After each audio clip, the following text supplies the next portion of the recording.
Queridos, graça e paz, nós vamos falar sobre uma das parábolas mais interessantes que Jesus contou.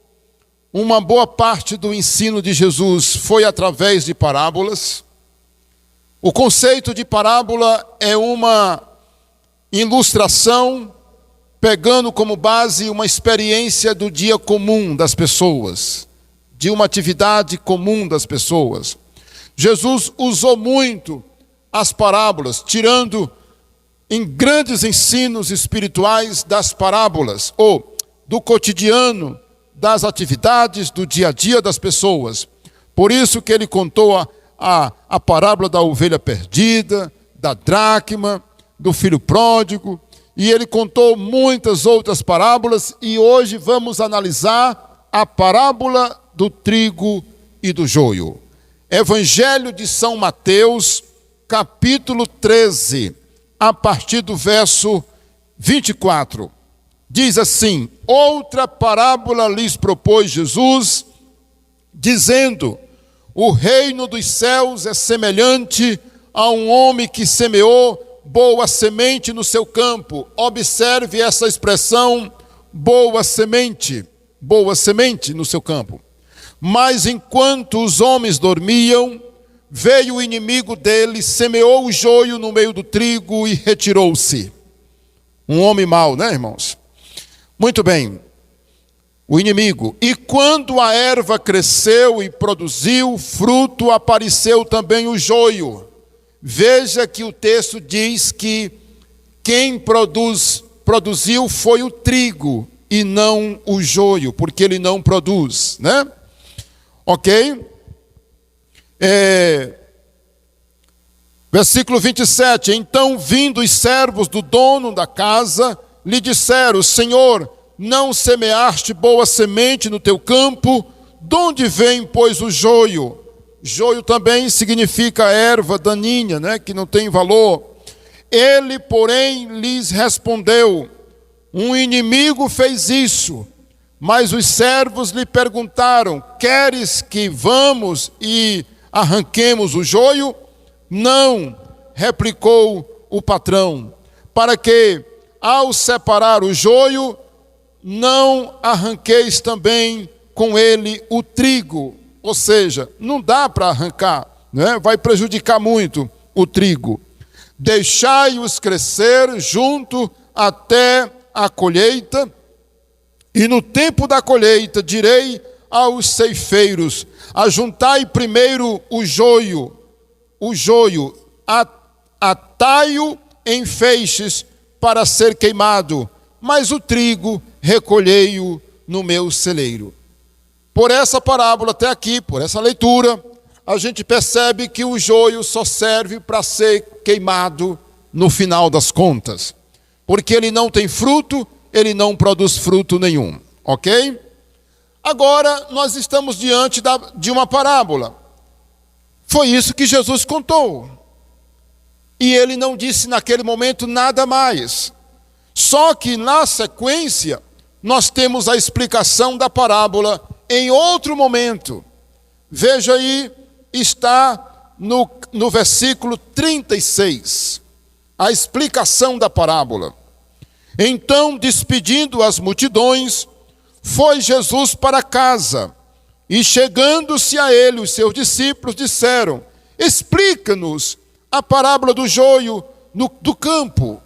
Que pergunta, né, irmãos? Eles ficaram curiosos. E eles foram até Jesus e perguntaram: Senhor, o que quer dizer o joio? O que quer dizer aquela parábola? Verso 37. E ele respondeu: o que semeia a boa semente é o Filho de Deus, ou o Filho do homem, é Jesus. O campo é o mundo, a boa semente são os filhos do reino, o joio são os filhos de Satanás ou do maligno. O inimigo que semeou é o diabo. A ceifa, ou seja, no momento de colher, é a consumação do século ou o fim do mundo. E os ceifeiros são os anjos, ou seja, é eles que vão fazer a separação. Pois assim como o joio é colhido e lançado ao fogo, como nós já dissemos, né? Não tem fruto, assim será na consumação do século. Mandará o Filho do Homem, ou o Filho de Deus, os seus anjos, que ajuntarão do seu reino todos os escândalos e os que praticam a iniquidade, e os lançarão na fornalha acesa. Ali haverá o que, meus irmãos? Choro e ranger de dentes. Então os justos resplandecerão como o sol no reino de seu Pai. Quem tem ouvidos para ouvir, ouça. Irmãos, é uma parábola clara, não é? Meu Deus, que ensino, irmãos. Muito bem. Então eu quero dizer para você que nos assiste pelo canal, que essa mensagem vai trazer muito esclarecimento, que você se inscreva no canal e compartilhe essa mensagem com outros amigos para que eles entendam algo tão importante da Bíblia Sagrada, tá bom? Lembrando também daquela mensagem reputação e caráter que nós pregamos não faz muitos dias, uma mensagem interessante. Gostaria que você desse uma olhada nessa mensagem e outros temas importantes que nós temos já divulgado e pregado, que está lá no canal, tá bom? Então vamos ao que interessa. Irmãos, essa parábola do trigo e do joio é uma parábola interessante, sabe por quê? Porque ela mostra uma realidade do reino de Deus. Ela mostra uma realidade espiritual que envolve a igreja. A igreja. Essa parábola, ela envolve a espiritualidade da igreja, do reino de Deus. Muito bem, a parábola mostra que muitas vezes os filhos do maligno não estão agindo somente lá fora. Você está entendendo? Vou repetir. Essa parábola mostra que os filhos do maligno muitas vezes não estão agindo só lá fora, mas dentro da igreja. O Filho de Deus semeou a boa semente, mas vem Satanás e semeia o joio. Então, é uma realidade muito séria, meus irmãos. Muitas das vezes, os filhos de Deus estão convivendo lado a lado com os filhos do maligno. Olha que coisa, irmãos. Aqui, o texto deixa claro. O joio prejudica o desenvolvimento da igreja. Joio significa erva daninha e não tem nenhuma serventia, irmãos. O joio, como nós vimos na leitura, não tem nenhuma serventia. É só para ser queimado, jogado fora. E o trigo não, ele é alimento e muito precioso, né? Muito bem. Eu quero dizer para os irmãos que nós aprendemos cinco. Olha aqui, palma da mão, aqui os dedos, 5 grandes verdades com a parábola do trigo e do joio. A primeira grande verdade é essa daí, Olha aí a primeira grande verdade, né? A primeira grande verdade. O joio, pode voltar lá para o número 1. Número 1. O joio é semeado no meio do trigo pelo inimigo, nas caladas horas da noite. É sutil, meus irmãos. O inimigo não vem semear o joio dele, dizendo: ei, vocês estão me vendo, pessoal? Eu estou chegando. Olha eu chegando aqui. Estou chegando. O inimigo não faz isso, irmão. Segundo o texto que nós lemos, está aqui, enquanto os homens dormiam, veio o inimigo dele e semeou. Enquanto eles dormiam. De noite, né? De noite. Está aqui, Lucas 13, versículo 25. Veio o inimigo à noite e semeou o joio. E aí vocês estão vendo uma palavra bem aí, não é? O exemplo de Pernambuco. Você que me assiste pelo canal, talvez eu esteja falando para um pernambucano. Você conhece um pernambucano, não conhece? Pois é, eu quero lhe dizer. Amados irmãos, é com muita tristeza, que eu vou falar o que eu vou falar agora. Eu estava no ano de 98, eu vim embora para Parnaíba em 2000, né? Morava na cidade de Castelo do Piauí nessa época. E eu vim participar de uma reunião de pastores na cidade de Piripiri. 98. Era uma reunião de pastores, eu vim lá de Castelo. E na nossa reunião apareceu um pastor de Pernambuco e ele disse: queridos, ele estava envolvido lá na reunião, né, ia participar, e ele tirou da sua bolsa, ele disse: eu quero mostrar algo para vocês, pastores. Irmãos, ele trazia um jornal em que ele mostrava essa realidade. Como eu estou sendo gravado, eu não vou usar aqui nomes, especialmente o da instituição que fez isso, que eu vou falar agora. Lá na cidade, eu também não vou dizer o nome da cidade, que é para não gerar comentários, né? E esse pastor tirou um jornal, um boletim, né? Aquele jornalzinho impresso. E ele mostrou algumas fotos, ele mostrou uma matéria que saiu. Uma das igrejas daquele estado estava crescendo bastante na igreja, lá na cidade. A igreja crescendo. Muita gente se convertendo a Jesus. Mas uma outra instituição religiosa, que não precisa dizer o nome, incomodado com aquele crescimento da igreja batista na cidade, meus irmãos, uma autoridade chegou e teve uma ideia maligna, irmãos. Estão me ouvindo? Teve uma ideia maligna. Sabe qual foi a ideia para destruir a igreja que estava crescendo? Eles contrataram, meus irmãos, 2 mulheres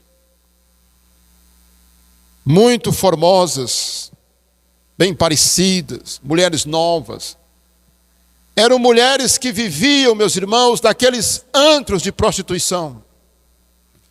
Elas viviam naqueles lugares, vendendo o seu corpo. E alguém as procurou e disse: nós temos um plano para vocês e vamos pagar vocês muito bem pagas. Nós vamos pagar vocês, meus irmãos, e aquelas mulheres foram contratadas por aquela pessoa para entrar naquela igreja, meus irmãos, ali no estado de Pernambuco, e aquelas mulheres iam infernizar os homens e os rapazes. Elas estavam sendo pagas para seduzir pessoas naquela igreja, irmãos. Até que com muito tempo foi descoberto.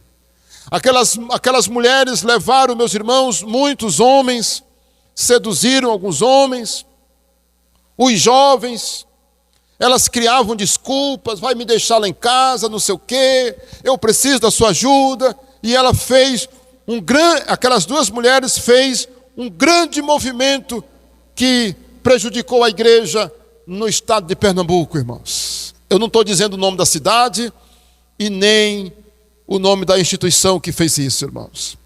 Meus irmãos, aquela igreja começou a desfinhar.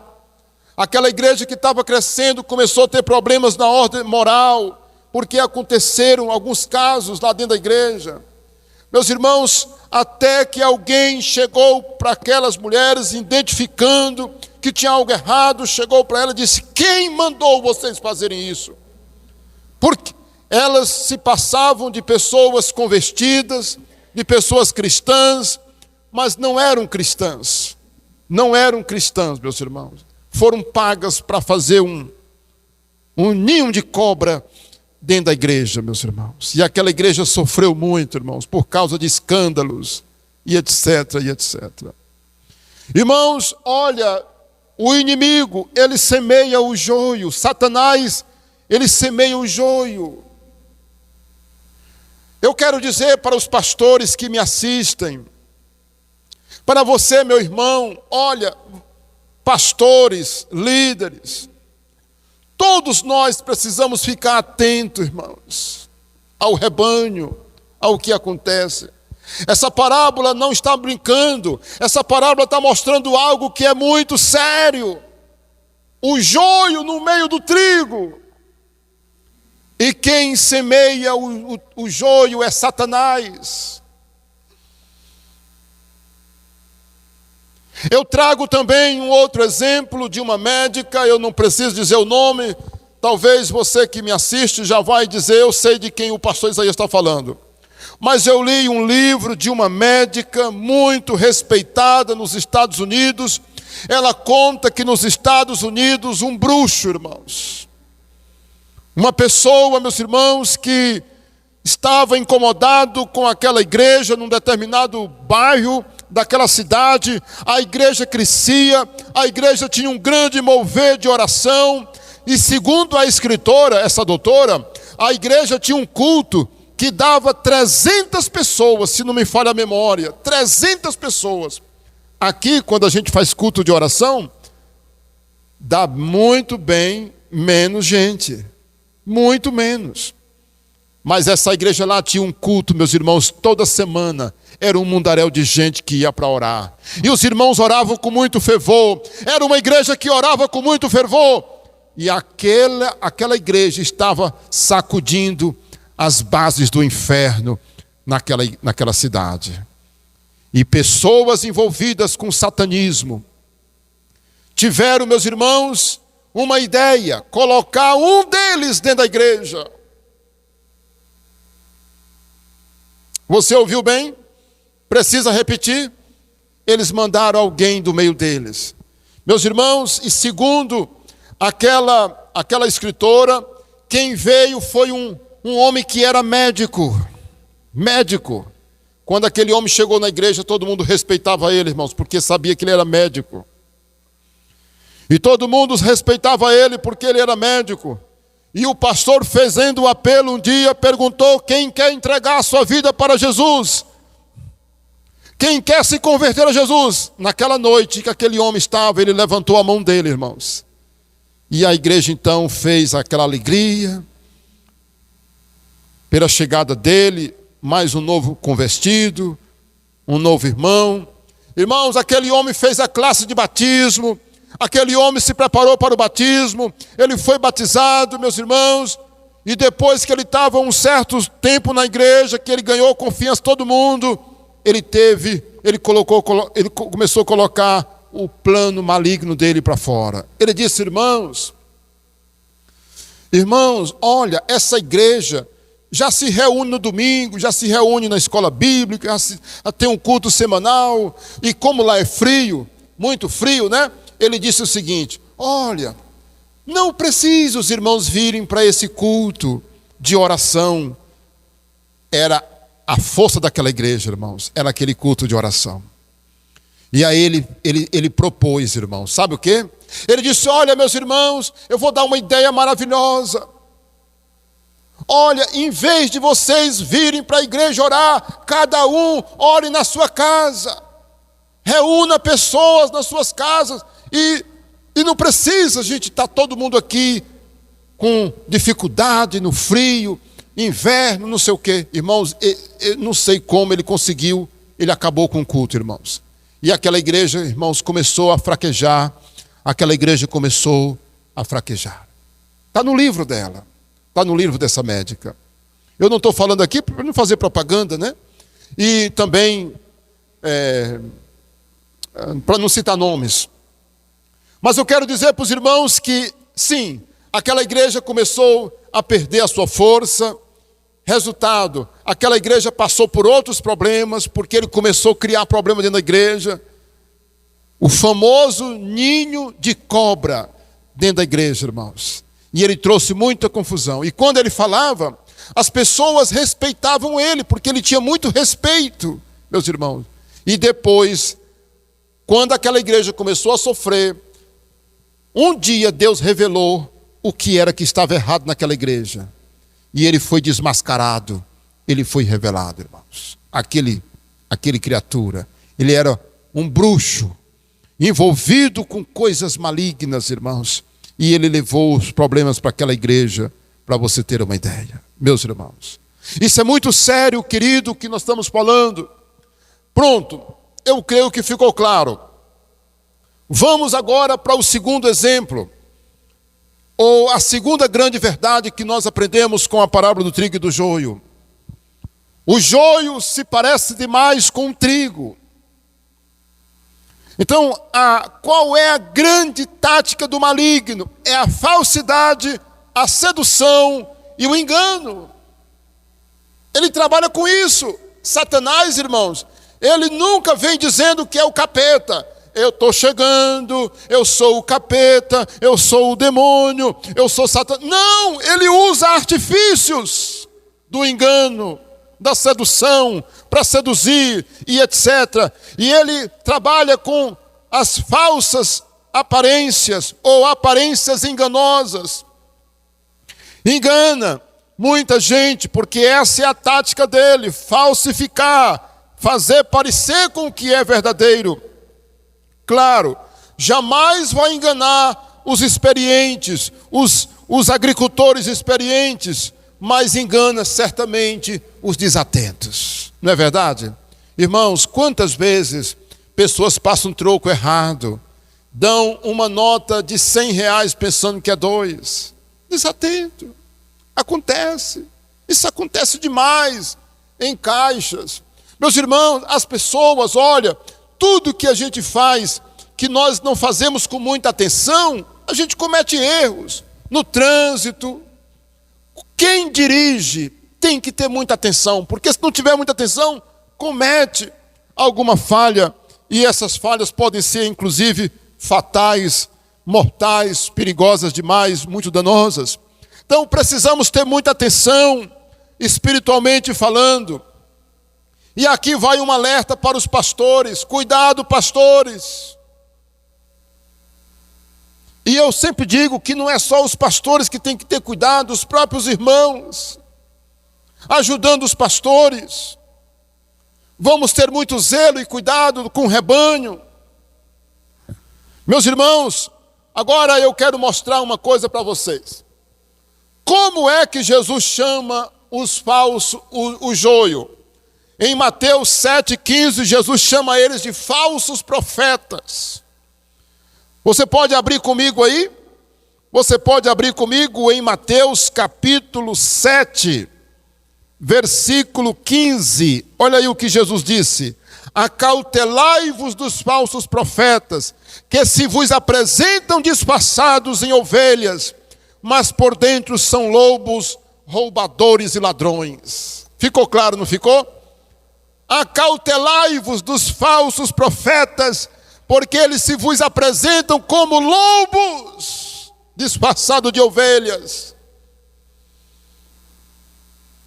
Aliás, eles se apresentam como ovelhas, né? Disfarçados em ovelhas, mas por dentro são lobos devoradores. Eles vêm como se fossem ovelhas, mas na verdade eles são lobos devoradores. Paulo também chama o joio, sabe como é que ele chama o joio? De falsos irmãos. Abra bem aí a sua Bíblia em 2 Coríntios 11, versículo 26. Bora lá. 2 Coríntios capítulo 11, versículo 26. O que está escrito, amados? Em jornada muitas vezes, em perigos de rios e em perigo de salteadores, em perigos entre patrícios e em perigo entre os gentios, em perigos na cidade, em perigo no deserto, em perigos no mar e em perigo entre falsos irmãos. Eita, olha aí, meus irmãos. Paulo, nas suas viagens missionárias, ele conta e ele cita aqui que muitas vezes ele passou por perigos no mar, em todos os lugares que ele andava como missionário, fazendo a obra de Deus. E ele conta que um dia ou várias vezes, ele foi traído. Sabe por quem? Por falsos irmãos. Falsos irmãos. Tem o irmão verdadeiro e tem o irmão falso. É o joio no meio do trigo. Vamos avançar. Lá em Atos capítulo 20, versículo 29, Paulo usa uma expressão também muito interessante. Olha aí, ó. Atos capítulo 20, versículo 29. Ele deixa assim, ó. Ele diz assim: eu sei que depois da minha partida, entre vós penetrarão lobos vorazes, que não pouparão o rebanho. Irmãos, como é que um lobo pode entrar na igreja e não poupar o rebanho? Hein? Você acha que ele vem como lobo? Não, ele vem disfarçado de ovelha. E é isso que Paulo está dizendo, irmão. É isso que Paulo está dizendo. Depois da minha partida, entrarão na igreja lobos vorazes. O que é um lobo voraz? É um lobo faminto, irmãos. É um lobo faminto. Meus queridos pastores, irmãos amados do Brasil e do mundo, olha, precisamos ter muito cuidado, porque isso é um fato, não é? Meus irmãos, o apóstolo João chama também esses joios, ou o joio dentro do rebanho, dentro do trigo, de filhos do diabo. Filhos do diabo. Observe bem aí, no livro de 1 João, está lá no final da Bíblia, livro de 1 João, capítulo 3, se você quiser me acompanhar, observe aí, 1 João 3, versículo 10, diz assim, ó: nisto são manifestos os filhos de Deus e os filhos do diabo. Todo aquele que não pratica a justiça não procede de Deus, nem aquele que não ama a seu irmão. João identifica os filhos de Deus e os filhos do diabo. No livro de Judas, Judas fica pertinho de Apocalipse. Eu quero que você veja comigo o que Judas fala no versículo 12. Judas, versículo 12. Estes homens são como rochas submersas em vossas festas de fraternidade, banqueteando-se juntos, sem qualquer regato, pastores que a si mesmos se apacentam, nuvens sem águas, impelidas pelo vento, árvores em plena estação dos frutos, mas desprovidas destes, duplamente mortas, desarraigadas.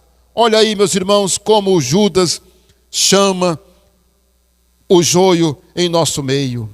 São homens como rochas submersas em vossas festas de fraternidade, se banqueteando junto, sem qualquer recato. Pastores que a si mesmos se apacentam, são nuvens sem água, impelidas pelo vento, são árvores sem fruto. Ficou claro, não ficou? Muito bem, vamos prosseguir. Olha aí a terceira coisa que nós aprendemos, são 5. A terceira coisa que nós aprendemos com o trigo e o joio, que como vocês viram na foto, é muito parecido, né? Olha aí, ó. O joio não frutifica, só produz palha. E aí eu quero dizer para os irmãos que a Bíblia diz em Mateus 7,16 que pelos frutos se conhece, irmãos, as árvores, né? A boa árvore, ela frutifica. E também em Provérbios 11:30 diz que o fruto do justo é árvore de vida, mas o trigo, o joio, não produz nada, só palha. Vamos ganhar tempo. Vamos para... Sim, é bom eu fazer um pequeno comentário. Irmãos, o justo, ele é o trigo, né? Pois ele produz, irmãos, ele dá fruto, ele é envolvido na igreja, ele ganha alma, ele ajuda na obra de Deus. Olha, é fácil identificar quem é trigo, irmãos. É fácil. É aquela pessoa que ora pelo crescimento da igreja. É aquela pessoa que quer o crescimento da igreja. Aquela pessoa que é fiel no seu dízimo. Aquela pessoa que entrega com fidelidade as suas ofertas. Aquela pessoa que está disponível. Ela faz tudo para a igreja crescer. Ela ora, ela ganha almas. Ela quer que a igreja cresça. Ela mesmo cresce espiritualmente. Ela se preocupa com ela mesma, com a sua família e com a salvação da sua família.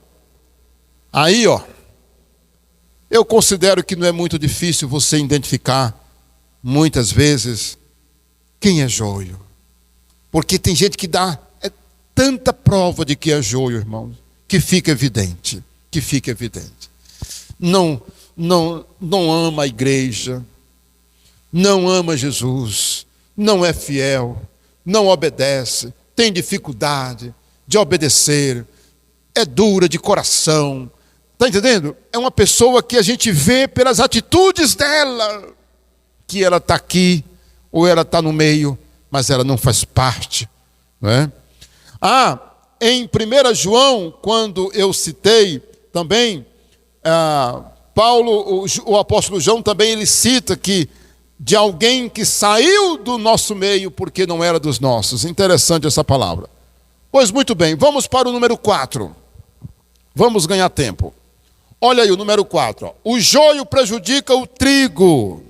O joio prejudica o trigo. E por quê, meus irmãos? Porque ele dá escândalos. Abra bem aí sua Bíblia em 1 Coríntios, capítulo 5, versículo 11.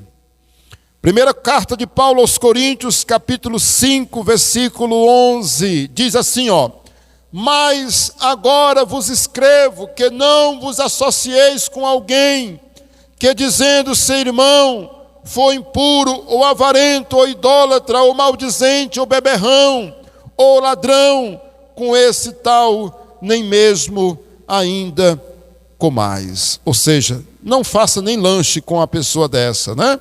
Que se diz ser irmão, mas ele anda de forma impura, ele é avarento, ele é idólatra, ele é um maldizente, ladrão, mentiroso, beberrão, e etc, e etc.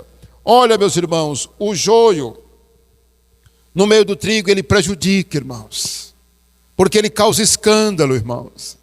Ele causa escândalo. A pessoa diz assim, e não é crente? Não é um cristão? Não é um servo de Deus? Mas ele está prejudicando, irmãos. E as pessoas falam mal da igreja por causa dele. Porque ele diz que mas ele anda bebendo. Ele rouba as pessoas. Ele mente. Ele faz mal. Ele tem um mau comportamento, irmãos. Aí Paulo está dizendo, olha, se afaste dessas pessoas. Se afaste. Nem coma com ela. Uma pessoa dessas quer dizer o quê? Que você encontra ela na rua, ela diz assim, ei, irmão, vamos tomar um lanche comigo. Sabe por quê que você não deve tomar esse lanche? Porque ali ele pode, colocar coisa na sua mente, na sua cabeça, irmãos. O veneno dele. O veneno. Quer dizer que tu não toma, não. Tu não toma uma cervejinha, não. Quer dizer que tu pensa que se você tomar uma cerveja, isso vai lhe levar para o inferno. Hein? Aí começa, irmãos. Quer dizer que tu acha que tu sendo honesto desse jeito, tu vai conseguir. Tu acha que é só você, Começa, irmão. Olha, muitas vezes os pecados são cometidos por causa de influência, irmãos. Conversa. Por isso que a Bíblia diz que as más companhias corrompem os bons costumes. Quando a pessoa é seduzida, irmãos, porque fica ouvindo conversa. Não é? Por isso que Paulo disse, olha, se afaste. Em Romanos 16, versículo 17, se você quiser também me acompanhar, veja aí por gentileza. Romanos 16, versículo 17 diz o quê? Olha aí, rogo-vos, irmãos, que noteis bem aqueles que provocam divisões e escândalo em desacordo com a doutrina que aprendeste, afastai-vos destes, porque estes tais não servem a Cristo, nosso Senhor, e sim o seu próprio ventre, e com suaves palavras e lisonjas enganam o coração dos incautos. Irmãos, olha aí, escândalo.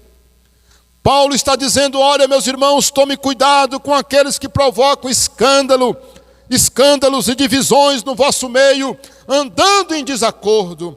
Muitas das vezes a gente identifica o joio por causa dos escândalos, das ideias que você diz: não bate. Ei, não bate as ideias. Ele tem pensamento diferente. Uma coisa que a gente diz que é errado, ele diz: não. Você está interpretando errado a Bíblia. Não é assim como você pensa, não. Querendo acobertar o pecado dele, irmãos. Querendo acobertar o pecado. Porque quando a pessoa quer justificar o pecado dela, ela muda a doutrina, ela interpreta a Bíblia do jeito dela, porque ela quer, acobertar o pecado dela. Ela quer que a Bíblia concorde. É por isso que muda, irmãos, a interpretação da Bíblia. E aí é sinal de joio no meio do trigo, irmãos. É sinal de joio no meio do... Não, pastor, você não pode dizer isso, pastor. E a Bíblia está dizendo e ele está discordando. Provocam escândalo e são maus exemplos, provocam divisões nas igrejas, pois não servem a Cristo, segundo o versículo 18. Eles servem ao seu próprio ventre. Com suaves palavras, eles enganam, lisonjas, enganam o coração dos incautos. Você sabe o que acontece com muita gente? Por não ter conhecimento da palavra, é enganado por essas pessoas, né? Vamos para a última. Olha aí a última, Eu gosto muito dessa daí, Essa última aí, para mim, é o que mais deixa claro. E eu fiz questão de anotar as referências. Você pode anotar as referências? Como é feita a separação? Porque Jesus disse que vai ser separado, não vai? Vai separar. Olha aí como será feita a separação. A primeira separação que acontece, ela acontece naturalmente. Se você abrir comigo aí o Evangelho de João, capítulo 6, versículo 60, e outros versos que estão na sequência, está aí, de 66 a 71, o que nós vamos ver nesse texto? Que muitos abandonaram Jesus. João 6, versículo 60, o que está escrito: muitos dos seus discípulos, tendo ouvido tais palavras, disseram: duro é esse discurso, quem pode ouvir? Muito bem, está aí, Muitos dos seus discípulos, quando ouviram as pregações de Jesus, eles o abandonaram. Versículo 66.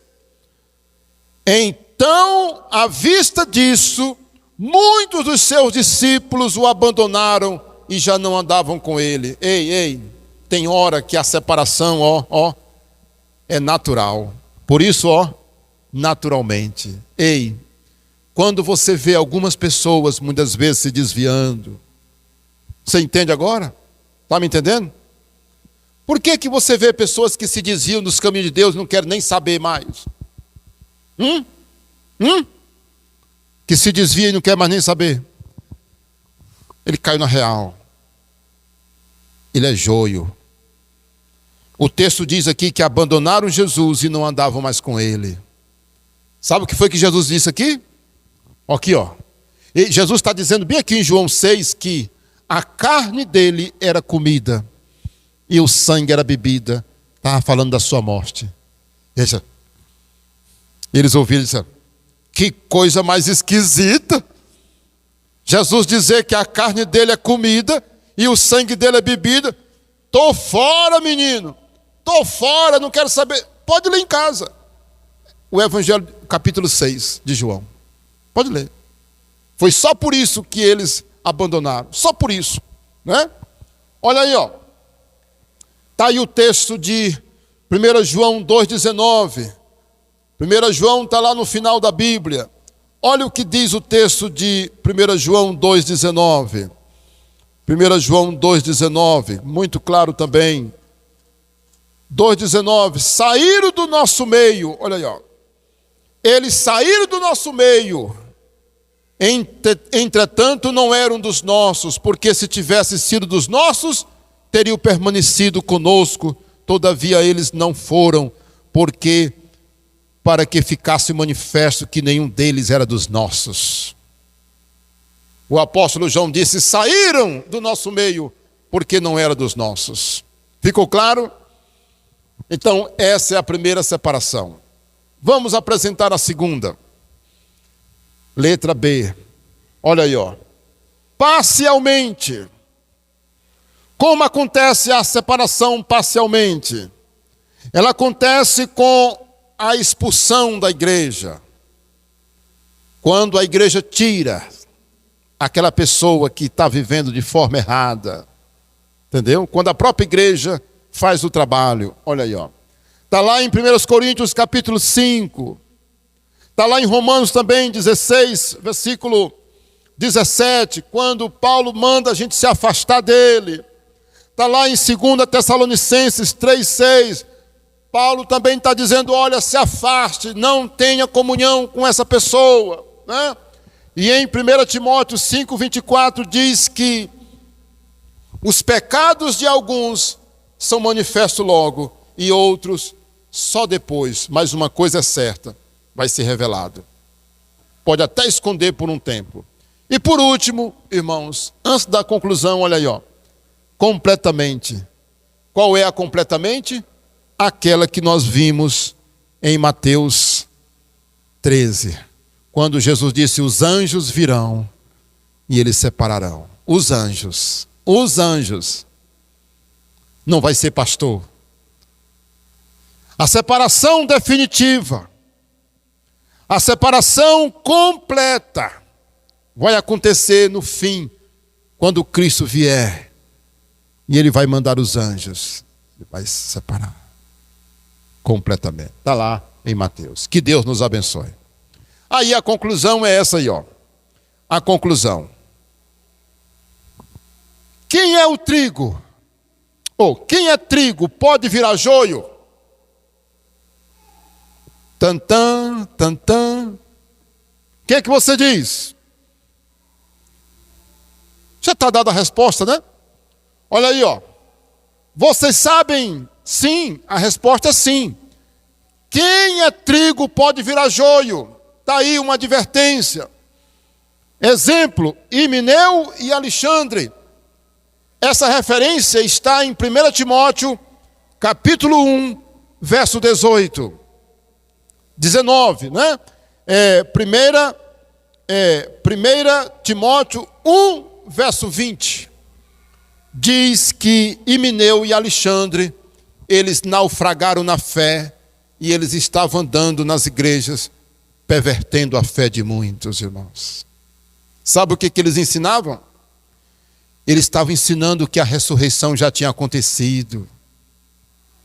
Os irmãos todos empolgados, aleluia, Jesus vai voltar, Jesus está prestes a voltar. E eles passavam nas igrejas, inclusive eles gostam quando o pastor está viajando.